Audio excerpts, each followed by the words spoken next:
vraie voix Sud Radio.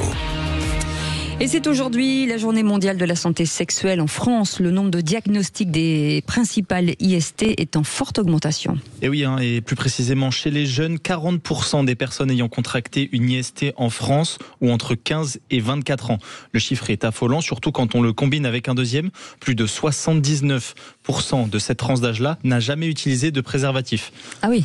Ah oui, ça fait beaucoup. Oui. En comparaison avec les chiffres de 2024, les diagnostics des principales infections sont en hausse. 55 000 nouveaux cas de chlamydia, 23 000 de gonococcus ou encore 5 800 cas de syphilis. C'est des nouveaux cas, c'est pas des cas récurrents.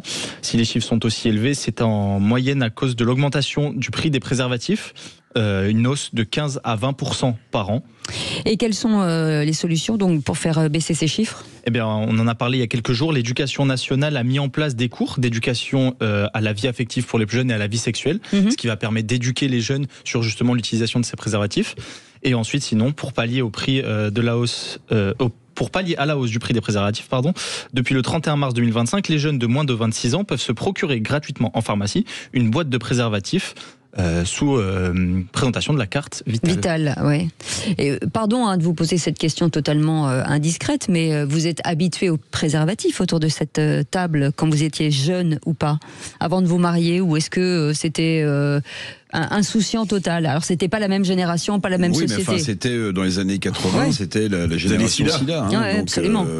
Bon après, en ce qui me concerne, non, parce que j'ai pas eu de multiples partenaires, mais j'espère que les chiffres que vous citez sont absolument sidérants quand même. Édifiants. Sidérants, d'autant plus que le combat contre le SIDA n'est pas fini. Non. C'est clair. Moi j'ai un peu honte, mais donc je suis d'une génération beaucoup plus contemporaine que vous, monsieur Rodel. Pardon. Il fallait que je le place. Fallait que je le place. On voit que vous êtes centriste, vous êtes à deux doigts de me traiter de boomer. Non mais oui, vous avez raison, Cécile, parce que je fais partie aussi de cette génération cette génération SIDA, évidemment, qui s'est beaucoup protégée, mais qui a aussi dans des festivités estudiantines, etc., usé et abusé d'une certaine forme de liberté que j'ai payée après.